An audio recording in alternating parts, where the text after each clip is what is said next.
Okay, good morning, everyone. My name's David. I'm one of the senior trainers here at Workamajig. Today's topic is we're going to talk about the admin's role. Okay. There's obviously the admin has full control of the system. Part of this call will also be about, again, how you can set it up. So again, you're controlling how the information is displayed for the individual users. Okay. If you have any questions, please put those into the chat, or sorry, into the question and answer area. All right, let me break that out so I can see it. I'm sorry, they disabled the chat. So again, in the question area, you can start typing in any questions that you have as we go. Okay. All right. So what is the role of the admin? So obviously this is like total control of the system. You are typically the one that is tasked with setting things up. Okay.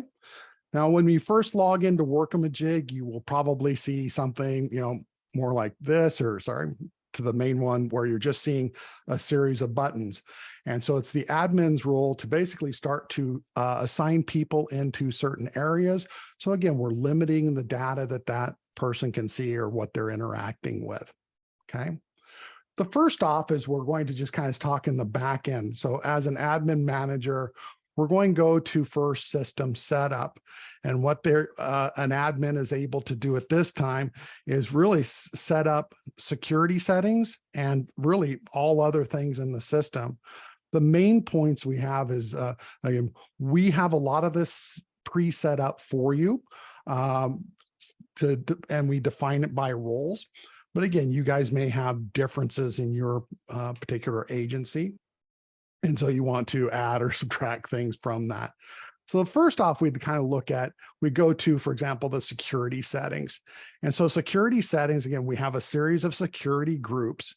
And then I'll show you in just a second where we add the employees and contacts into a security group to kind of control the access that they have.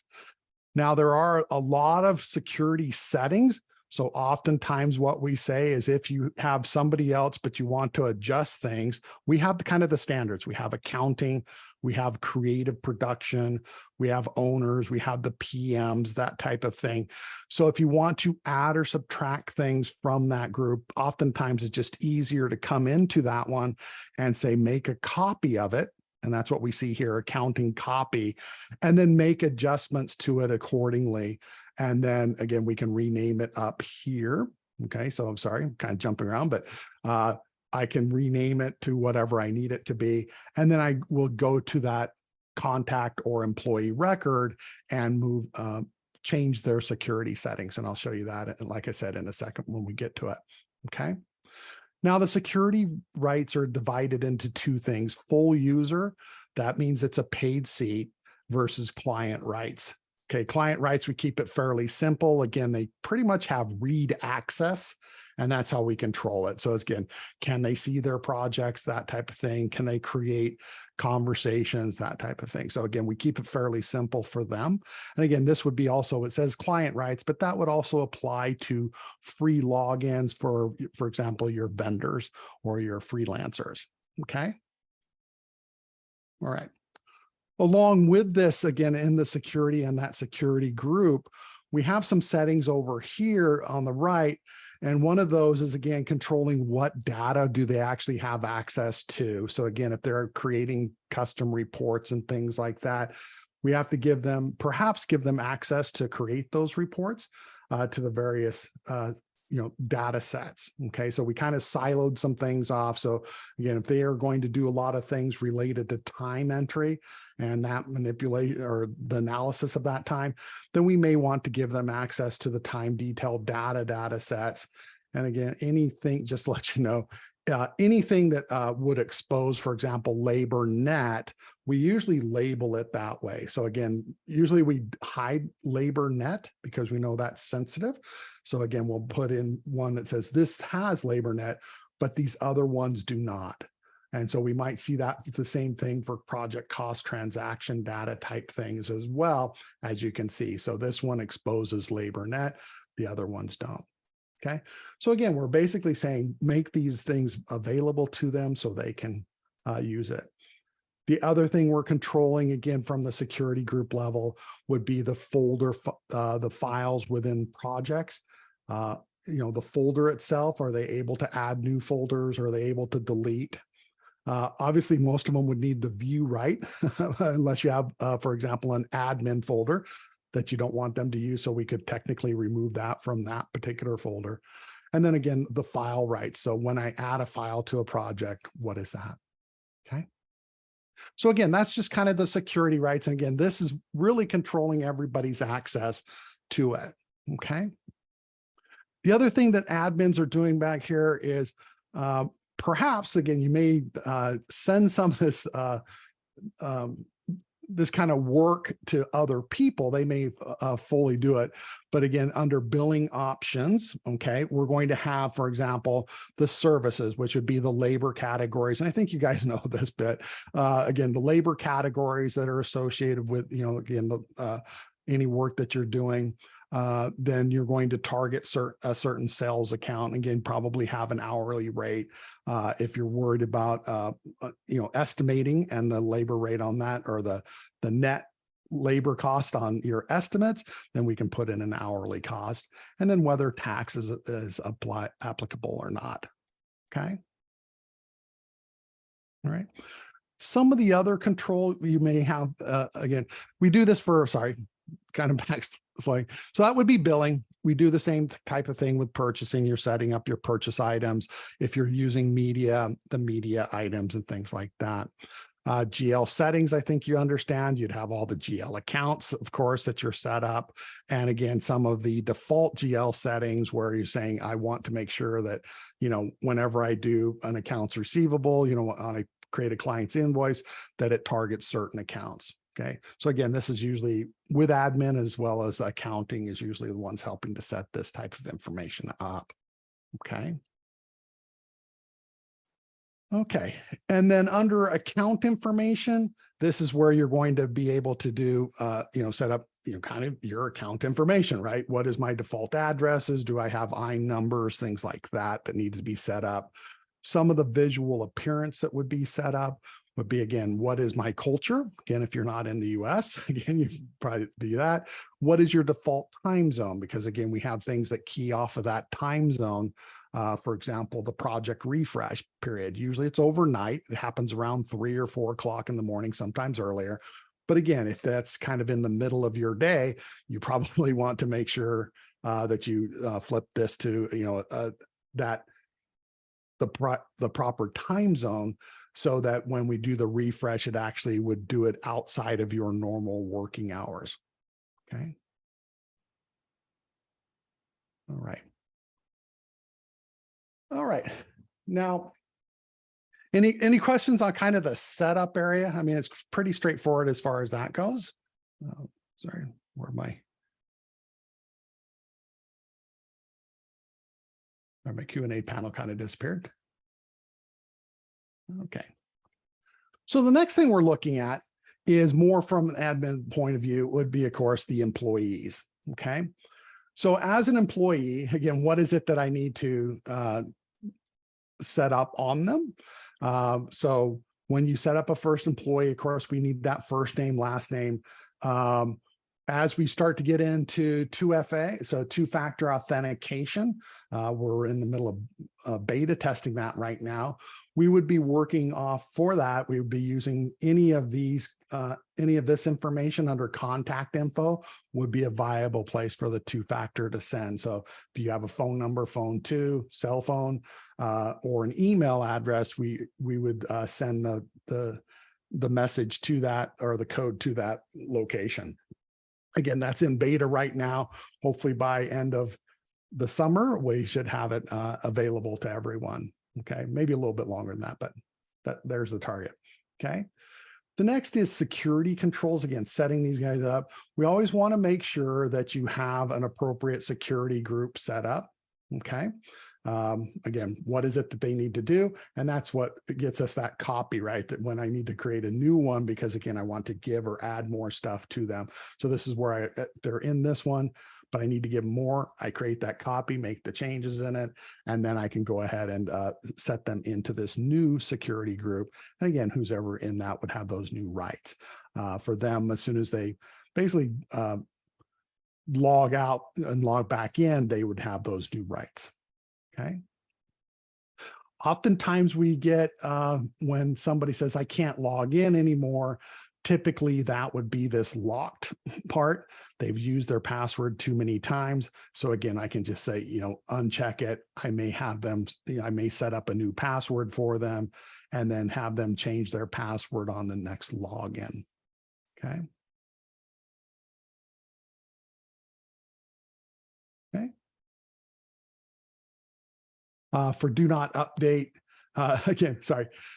If you're using SAML, again, you may set up some who are not part of your Active Directory.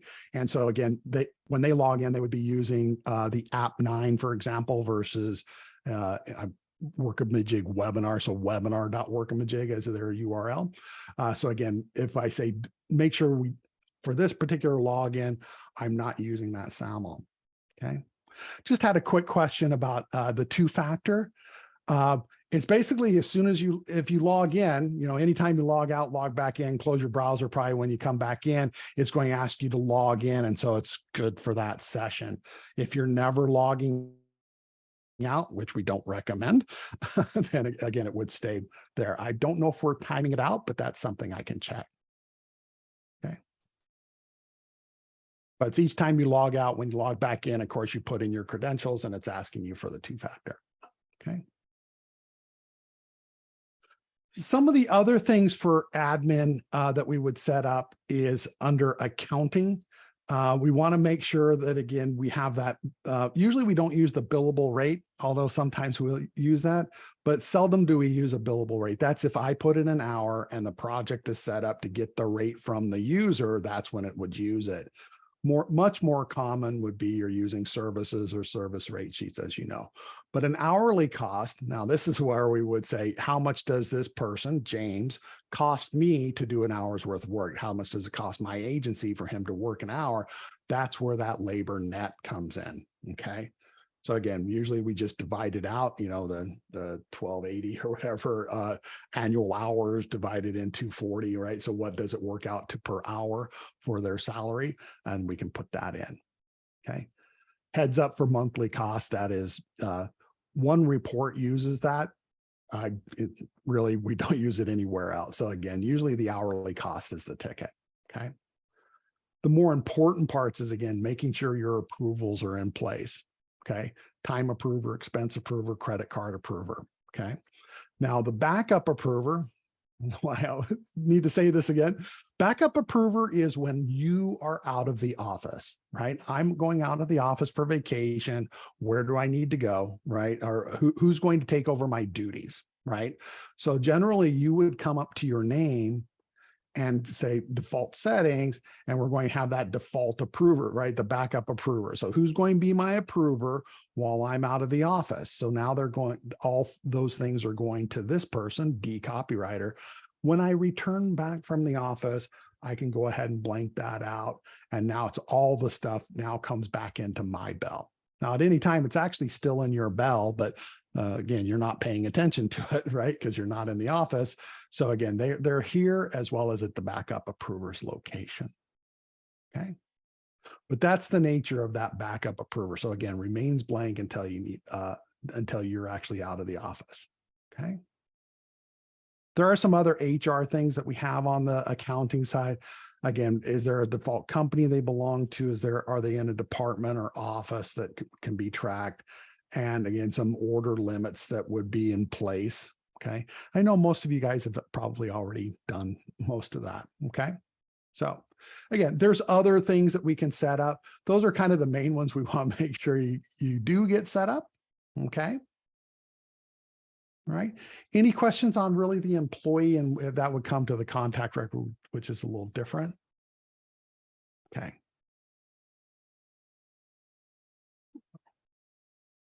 Okay.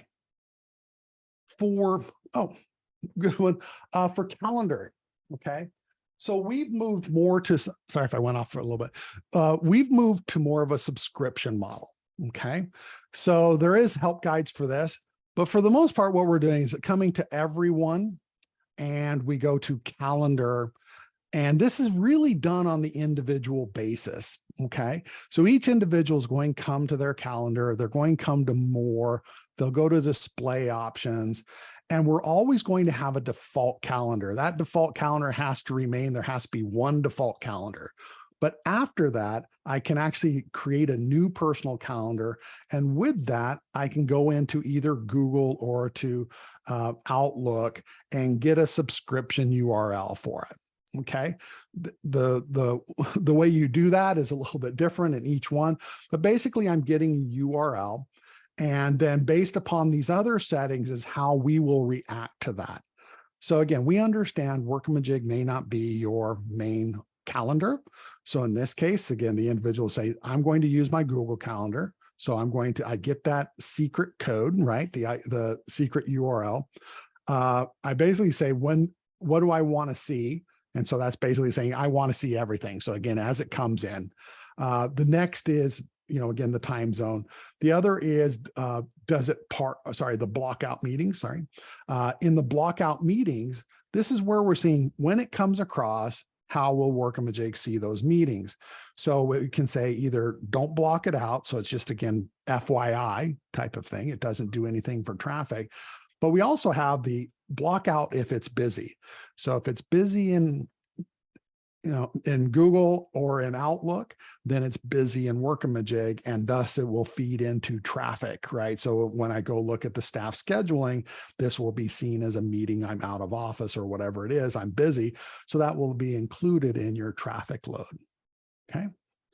There is a setting where Outlook does out of office, and that we kind of treated it all as busy, but some people say, well, no, I have busy, but I also have out of office, right? So that's the differentiation. That's just for Outlook only. Okay. And then all blocked out, that means anything that comes across is blocked out. Okay. Sometimes that's good, sometimes that's bad, but that's the nature of it. Now, as far as how often it syncs, we get this syncs about every 8 hours. It's like 7 to 9 hours actually. So it's just in the thread. It's not instantaneous. But again, the reason we want it in Workamajig is for traffic. Okay. So we realize you're sitting there looking at Outlook. That is your Bible for what people are doing. But in Workamajig, we need it for traffic. Well, today's traffic is already done. So it's, again, for that future, and that's what we're bringing across. So as you add meetings for the future, we will see those and, again, mark those out in traffic accordingly. Okay. Now, again, you can use the refresh feed. That will kind of force it to go and get the data. But again, what have found that if you ping it too many times, and this is the same with Outlook especially, that if you ping it too many times in the hour, they shut you off for the day. It'll come back up tomorrow, but again, they shut it off for the day for this particular login. Okay, so again, there we go. All right. Now, again, we do have another feature within that sync calendar, or the subscription calendar, is if in Outlook you put the project number in a single square bracket in the body of the email, or within a single square bracket project number pipe task ID, that will allow us to read it, and we will actually feed that in for the meeting itself. And if it is associated with a project number and a task ID, we can actually enter time against that particular meeting. Okay. But again, then it will be pre-filled in with what project am I on, what task is it on. Also, again, if you have a default service set up, then again, it would do that. Okay. So again, as far as calendars are concerned, again, default one, we have to have one in. Whether you use that one or not is up to you. But again, when we subscribe, we have to put in a brand new one. You can obviously subscribe outwards, right? If you have your default one and you're putting all your meetings towards that, then of course we have a URL that's associated with that you could subscribe to. So the stuff going out, okay? And then we also have an iCal URL as well, okay? Now, as far as public calendars, a couple of settings for those. Again, most of you probably know this. Vacation calendars, when we call it vacation, this is, again, viewable by everybody. What we usually do for this one is, hey, block out attendees only. So again, I create a meeting for me and I put it towards the vacation calendar. Then again, it's going to block out my personal calendar so traffic can see it. And there you go. So again, it's just blocking out me. This is very different from the public one, which would keep all of my events for, the company holidays, right? So 4th of July, I don't know if you guys were off on Monday or not, but again, you probably put in an event on July 4th. I put it towards this one. So then on the 4th, that blocked out all that day for the calendar. And so all projects hopped over the top of it. Okay. Another thing that we've introduced, if you're using offices and you're in different time zones or different countries, is you can set up, again, if you set up a project for an office, and then we set up a public calendar for that particular office, when that office is out, for example, I know this is like a long ways away, but for example, here in the US, we only do Christmas, right? So Christmas is a holiday. So for our calendar, right, on the everything calendar, we're probably going to mark Christmas as off. But I have my UK office and they take Boxing Day, right? We're back on the 26th, okay? But they are off on the 26th. So on their office one, they would block out the 26th. All projects associated with that office their schedules will jump over the top. Okay. But any schedules that are for the US office, right? Those remain the same, off on the 25th or off on the 25th, working on the 26th. Okay. So that's kind of a nice tweak we put in where the public calendars can adhere to the holidays and the schedules can adhere to the holidays of that particular location. Again, I'm not sure if you would do it for maybe East Coast, West Coast. I mean, most of our holidays are the same and most companies take them the same. But there you go. Okay. All right. So the next thing I kind of like to talk out. So again, there's kind of the calendar. Again, we give a certain access to reports and things like that. The next is going to be kind of the views. How do we control those views? Okay. So first off, we have, again, just our general view. When I log in, what do I see? And some of that is purely security rights, right? When I come in and say system settings, right, security settings, and this first section is really saying which bubbles do I get to see? Okay. So that's pretty much set by security group as to what they see here. But then when I come into, for example, today PM and I go to projects, okay, this is where we kind of have a little bit of control. And so you guys, on almost every grid type of screen, we're going to have at the top more and system settings. Okay. And what does system settings do? Basically, by security group, I can control all of these defaults. Now, again, this would be a default. So again, I want it to be only showing my projects with my assignments, only things where I'm on the team, that type of thing. Maybe these are kind of self-defeating. All right. So again, what is the company default versus what is it for a particular security group? Seems pretty straightforward. Right now, the other thing that we can control is actually the columns that they see. So again, if I'm in accounting, do I really care about the hours or things like that? No, I don't really care. I'm more interested in getting the numbers, right? What's the budget versus what are the actuals? What's the gross? Those are the types of things that I can add in. So you can see I can check off the budget ones versus, how much is remaining, and then what's some of the total build and things like that, total gross, right? So again, by each security group, I can give them a different set of columns. So again, when they log in, they're seeing kind of the data that's pertinent to them. Okay.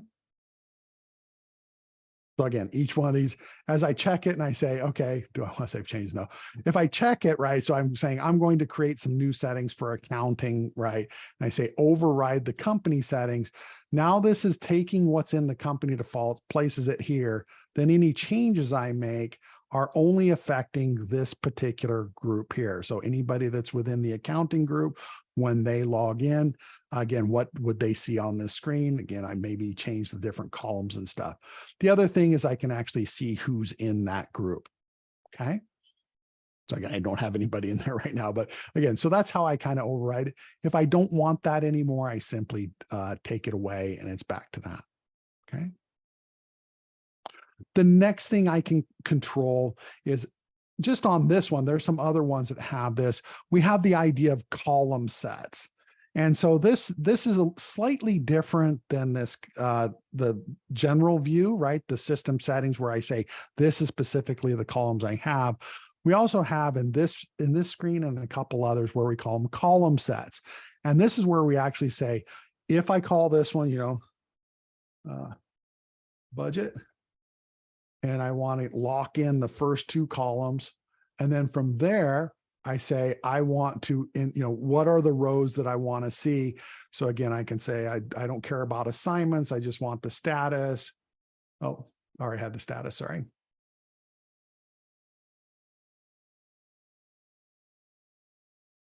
I want okay, here we go. Original budget hours or something like that. I was funny. So again, I can fill it out. So it's just for the budget type of information.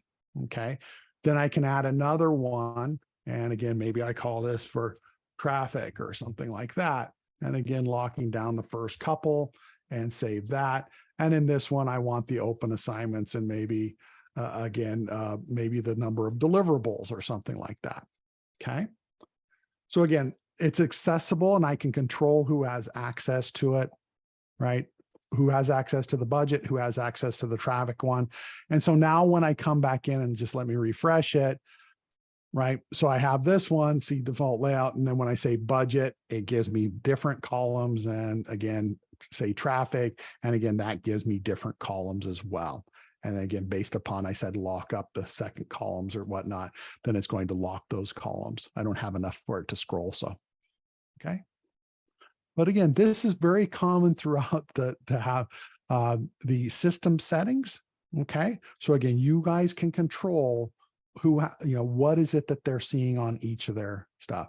We have the defaults, of course, but again, you can control by security group, what are the columns they see. Okay. We do the same thing even on the today pages. So I come into today PM and I'll get the same thing, system settings. And I can say, well, what is it that if they have access to this particular bubble, do I want them to see? So even within this, whereas again, the project managers is like, it's okay. I don't care everybody, because if they have access to project manager, but all I want them to see is certain things. And again, you can decide on that, right? So I take away a lot of this information and then save it. And it's going to give me, okay, this is a good point. I get a green and a red save button, okay? So in this case, it's a decision. So leave display option. So what is the green save? The green save is if somebody has gone in and reset their own defaults, right? They went in and said, display options, I want to see this, I want to group it this way. We will leave those settings alone, okay? If I click on the red save, that basically says, nope, I'm going to blow out everybody's settings and it's going to go back to the default that I have set up for them, to this default that I just set up for them. That makes sense? So again, green save is if somebody had already come in and said, oh, I want to group the daily feed by person. I want to exclude meetings from Google, right? So I have all these settings and maybe a couple hours. There's not many on this one, but that's my settings. And so again, that's what I've set up. If I do a green save on that display, the system settings with these changes, okay, it's going to leave those settings for me. But if I use the red one, it's going to blow those out and put it back to these ones. Okay. Make sense? All right. Right. And so as you can see, even from this, so as a project manager, again, you may not want them to see certain things here because that doesn't involve them. Again, we want them to go to project manager today PM because they have certain needs of this location, but maybe we don't need the open items. They're never in control of those. And so again, that's where we can take the system settings and say, okay, for this group of, traffic managers, I'm going to go ahead and take away all of this information, and this section would then go away. Okay. All right.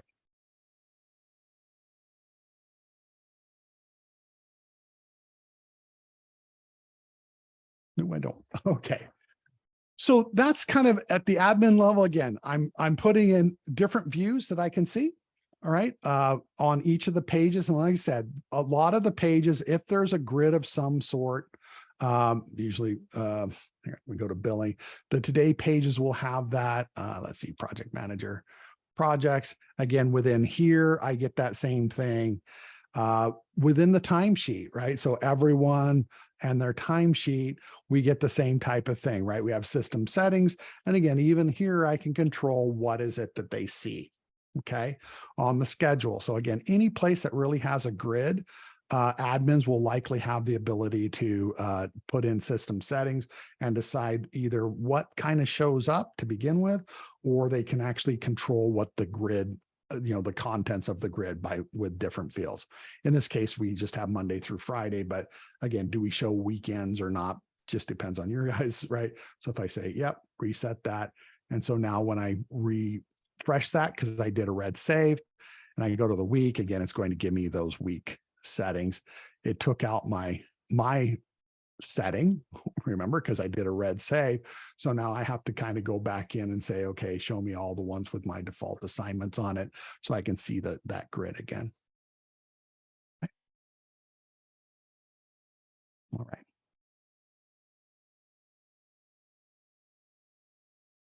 All right. All right. Bookkeeping, admin stuff. Right. So the next thing we can kind of talk about is getting a little bit back to the employee is usually we have the case of, when I bring a new employee on, that's pretty straightforward, right? You see, you fill out all the information, but what happens when I need to, take them away, right? So they're done. They're no longer working for us, or they, right? So from the employee record, we have offboarding. Okay. So for example, I have James Byer. He's no longer going to be with our agency. So, but he has a lot of stuff that he's connected to. So if you open up their employee record, come into not convert contact, offboarding. Okay. And this is going to allow us to basically take away stuff from him, from James, and give it to somebody else. And we can do this in waves. We don't have to do it everything, right? So I can say, okay, anytime he's set as a time approver or a backup approver or as an expense approver or something like that, then give that to D copywriter and reassign that. And then I can say, if he owns any reports, if he has any forms, if he has, teams list, he's on the team, again, replace it with this person. So again, I don't have to select all and give it all to one person. I can just simply, again, check, select a few, give it to one person, select a few more and give it to that person. Okay. So that's the offboarding. Okay. Now, as far as taking them out of the system, so you're no longer being charged, that's a little different. Okay, so you've obviously done all the offboarding, which is fine. Okay. The other thing we want to make sure is that all of their time has been submitted and approved. Okay. And we can do this from here. We can just go to the timesheets and we can look at what's the status. Okay. He's got 4.5 hours that haven't been sent for approval. So I may just go ahead and either approve it or submit it depending on who I am, right? Obviously I can approve it. Okay. So that would be the ticket to get those things out of the way. So now, since it's approved, now I can go ahead and shut him off. So again, any timesheets, any expense reports need to be submitted and approved, because as soon as I inactivate James, I don't have access to those things anymore. They're done, right? Because he's no longer an employee. So we hide those things. So again, we want to make sure those are taken care of. Then once you have taken care of those, and you've already done the reassignment, right? So any reassignment goes to somebody else. Then we can go ahead and come into usually accounting, right? Sorry, into the security controls, and we can just uncheck active and maybe check locked. Okay. For the most part, again, I know some people, I put in a different password, or I slightly change the user ID or something like that. So again, I still want to keep the user ID because there's still filters that may be in place for this, but again, they won't be accessible. Okay. And then the new password, again, change it, but usually just having it locked and inactive is enough to shut them down. They will no longer be able to get into the system. Okay. But that's the way I would take care of an employee. So uncheck active, check locked, right? I may even go in and just put in a really funky password. So again, just in case somebody says, oh, you need it in, let me unlock you, right? But then again, they don't do anything else. Hard to say, right? I never know what people do. So there's a suggestion. Okay. All right. All right. Some of the other admin stuff. Yeah. And so those are usually the most important ones, right? So again, getting those employees in and out of the system, that's usually the most common. Admins, as far as they do have other, control mechanisms, they can come in and are you in control of dealing with projects, but usually that's project managers and things. So we're just talking a little bit higher up. Okay.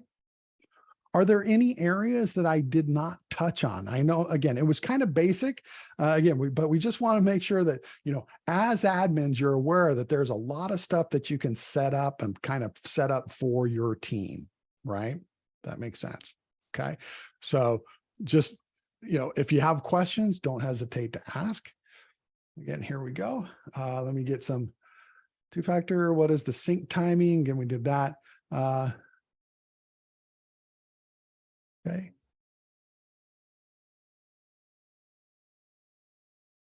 Okay. In the employee offboarding, again, a question here, employee setup, go over the editing of an employee. Again, everything's a move forward. So again, if I come to the employee and I can go ahead and edit whatever field I want, and as soon as I save it, that's what takes over. Okay. As far as offboarding and getting their assignments, okay. Usually offboarding, again, is where I'm saying up here, I'm saying assignments. And this is where I say, give these assignments to somebody else. Okay. If you want to be more concise as to these assignments, I might recommend that you actually go to Workamajig Project Manager, Today PM, and you're looking to the assignments board here and saying, okay, show me all assignments. And I want to know for, I don't have the filter in there, but I would have his name so that I can be a little more surgical in reassigning stuff to a different person. Okay. I could also work through the staff schedule, but the staff schedule is usually a limited space, usually 2 weeks. So I want to make sure that I get everything. So I'd probably come to this board where I can filter just for that person, and then select a group and send and reassign them to somebody else.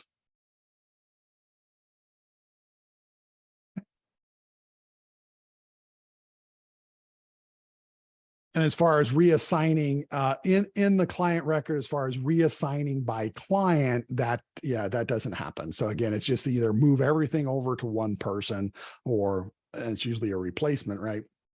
Or again, you're going into an assignment board to get those off to somebody else before you finally deactivate them.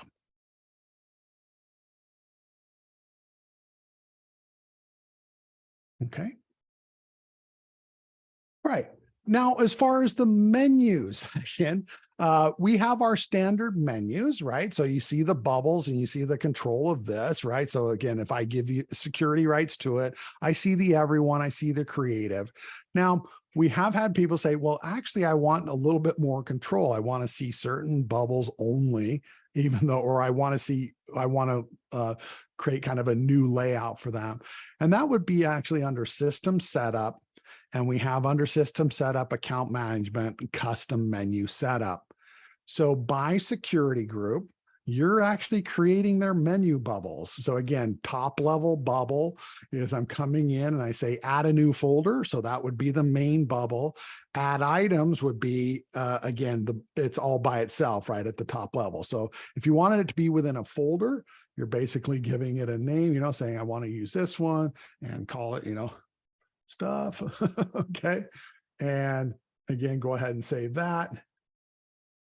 Okay. And then within the stuff, again, there we go. And then within stuff, I can add items, if that makes sense. So again, I want to put in today's managers, and I want to put in system setup, and I want to put in today billing. Those are the bubble. That's the kind of the next level I want in. Okay. Sorry, I'm not an account manager, so I'm probably an admin. But again, then once that's set up, when I go back to my bubbles, log out, log in, this is all I would have. I'd have just a single bubble called stuff. And if I clicked onto that, it would show me these three things. Okay. Okay, I think I'm in admin on this one. So I can say, go ahead and copy the account manager one to me. And there we go. So that's the account manager. So you saw how I just said, clicked on this and said, this is what the account managers see. Let me see if I get that. There you go. So you can see that's how I created my custom menu. I say stuff, and again, it gives me those three things. To revert back for a bit, I can just say show all apps, and that gives me my normal reference. But then once I close it up and kind of come back in, it goes right back to my original stuff. So again, show all apps down in the bottom right corner gets me all the bubbles. Hitting done basically gives me back to my single one. Okay. If I'm not liking that too much, again, yeah, there's not a way to change it individually. So globally, I'd have to come back in and go back to the custom menu. This is for account manager. And again, I can edit that one and I can basically delete it. And then it goes back to the original. So if I go ahead and delete both of these, then again, they're back to the original view that I gave them or that they have access to. Okay.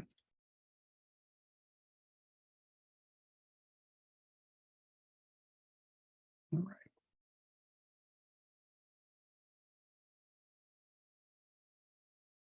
And I think that's really about it. Thank you, Gil, for all your questions. Any other questions that is there any spots that you thought that you had questions regarding? And again, how do I control the access to them? And again, that's the idea of the admin is kind of you're overseeing, and it's usually just granting the access. I'm usually not doing the project management stuff, or I'm not doing the accounting, but I may be, right? But those would be kind of separate questions, right? It's usually the things that are within admin manager that you're dealing with. Okay.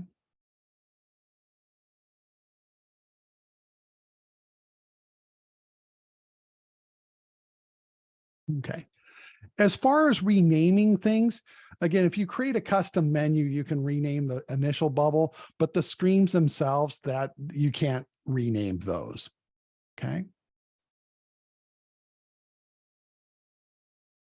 So the actual screen itself, that's set in the system. But again, if you set up a custom menu, again, you could rename the folders to whatever you'd like. As far as recording for this, again, those will come through That'll be available on the website. I believe you will get a notification because you registered for this. Okay. Or it will be in the help guide under the community webinar, and it'll be available under there probably tomorrow or the next day. It takes a little bit for us to get it up there. Okay. If you're offboarding someone and you don't have a new person hired to take over their task, can you remove them from the task but not add a new person? From the offboarding, no. But from the assignment, you can. So from the assignment board reassign, you can just say remove them. Okay. But oftentimes what you do, what I've seen people do is they see who the account manager is and they assign it to the account manager so they know to go back in and reassign those to when they have somebody, or they just need to reassign it to somebody, right? So they need, I need a copywriter. That copywriter quit, so, or, went to another place. Again, I still need a copywriter. So I might assign that to the account manager so they can take care of it. Who's another assignment or who's another copywriter we can use. What is the rate field? Okay, let's look at the employees. Okay, that was here. So the rate, so the billable rate is, again, this is only used if the project is using get rate from staff or person. Then it comes to here and reads this. This is so seldom used that's why I usually don't talk about it really, because again, it's so seldom used. So if this is blank, usually no problem.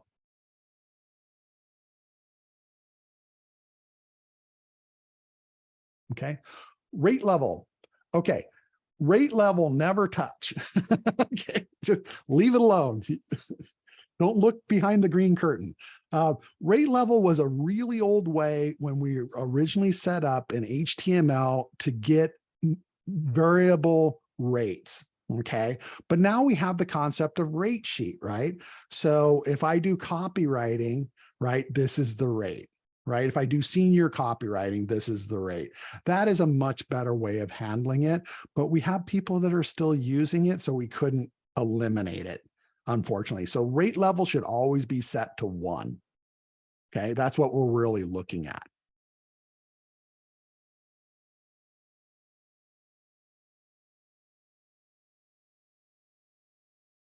And that's actually a fairly common question, I guess. Like, somebody had come in and say, oh, this must be something different. They put rate level 3, but everything is set to rate level 1. So it's like, why is this person non-billable on this project? Well, you told the system to look at a place that has no rate set. So what's the rate? 0. Okay. That's why we say, just make sure this stays at 1. I wish we could hide it, but it's just in a spot that can't.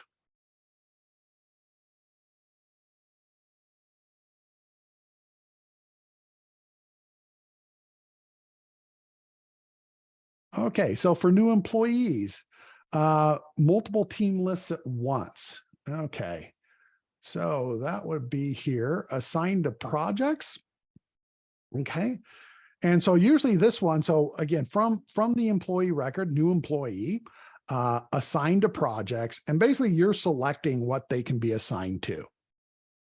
Okay, so active projects, all projects, just active projects for a specific client. I think if you're asking for, can I assign them to just the clients?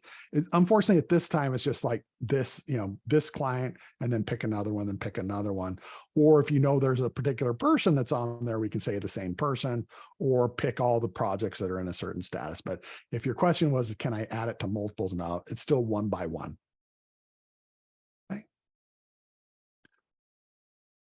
Project time minimum hours. Okay.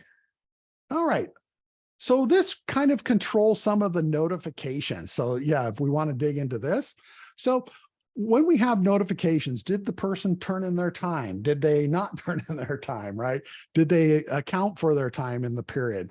This is what we're looking towards. So a lot of the time-based notifications are set here. So first off, we're looking at timesheet is required. Just telling me that means I need to look at this employee and they have a timesheet. So now they're perhaps viable for a notification of some sort. Okay. The next is we're looking at the minimum hours per day in any given day. If it's set to 0, that's considered a non-working day. Okay. So if you need them to, so for flex time, I work Monday through Wednesday. So I would have one, whatever number of hours greater than 0, right, on Monday, Tuesday, and Wednesday, but I would leave Thursday and Friday at 0. Those would be considered non-working days. So of course, any notifications about missing timesheets or things like that, those would be skipped. And in fact, when I create my timesheet and I put in time, and submit my time, it automatically creates the next billing or the next period. Okay. So if I had somebody on Wednesday, that's their last work day. When they turn in Wednesday, it will actually create the timesheet for Monday because that's their next period. Okay. Does that make sense? So what is that controlling? That's basically just, that controls a couple of notifications. One is if I have missing time, that's a little different location of setup, but it's usually these ones. These are managerial ones, missing time, and then overdue timesheets, right? The overdue timesheet.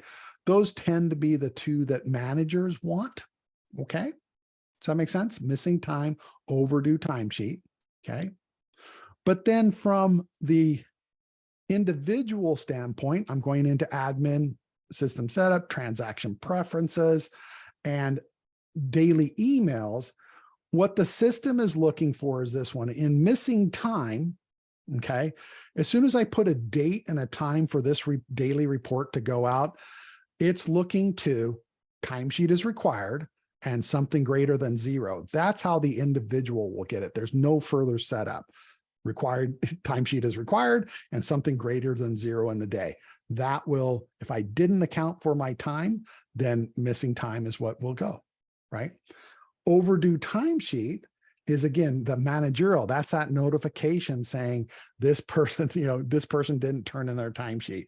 Typically, I don't see both of these set up because they're kind of redundant, but again, just depends, right? So this one usually is a weekly one, is the most common one I see. Every Monday, I want to make sure they turned in all their time from last week. Okay. But again, as soon as I get a date in there and a time and a frequency, it'll start that notification and look at people that have timesheet as required and something greater than 0. Make sense? And then unsubmitted timesheet is more for the individual. Again, no further setup other than those two settings, right? Timesheet is required and something greater than 0. And then I haven't submitted it. So it'll keep reminding me. Okay. And right. There was one more setting though that many people get, which is here. And that is this one, require minimum hours per day.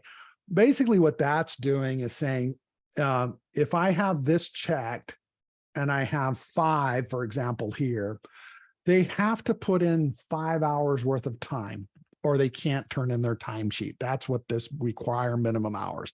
They can put in 6, they can put in 100. We don't care, but they have to put in at least 5 or they cannot submit their timesheet.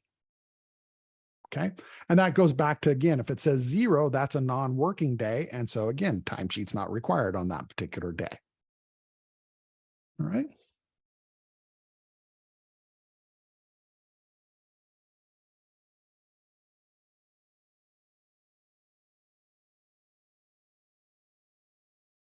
Okay. Guess there's a clarification for setting up the teams, putting somebody on multiple teams here. I don't think we do actually. There's not a, again, we just have it as assigned and then you're adding people to this particular team and then removing them as you need to. So there's not a way to just say, put them into all teams. Okay. But I do believe that we do have an import, so you can import a team list in, right? What's the team name? And then we just go off a user ID. So if you wanted to set up an import file that could bring them into multiple teams, that's fine.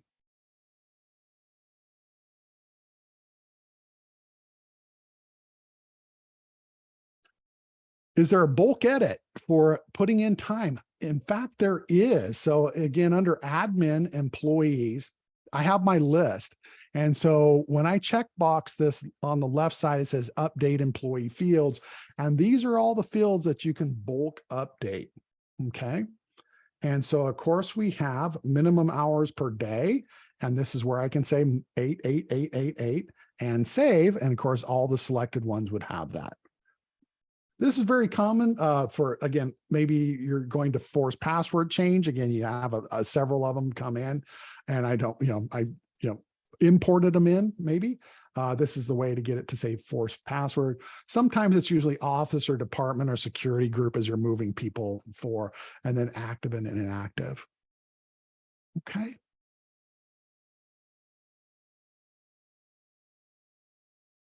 If a person wants a reminder to do timesheet, I could use missing time now, but can it be set on an individual level? No, the reminders to you didn't turn in your timesheet is, well, it is individualized, right? So missing time means you didn't account for your time yesterday. That's individualized. That's what comes to me. Okay.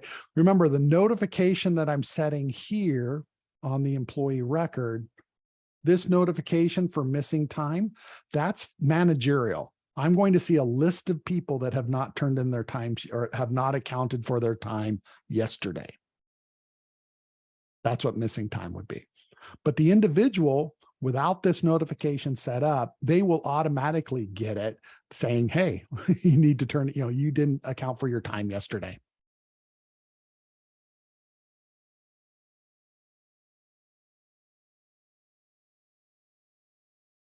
Okay. Anything else?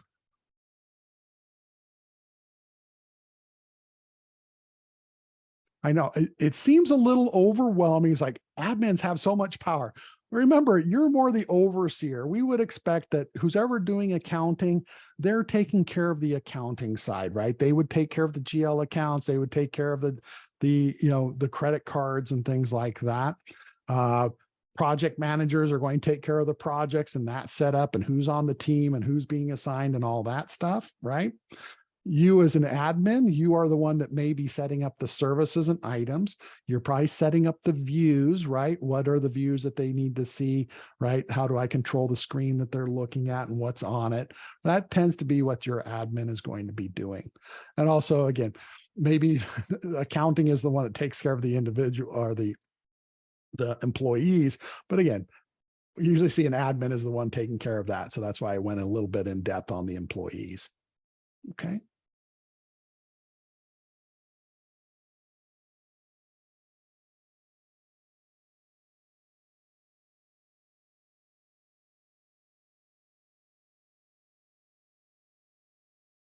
Okay.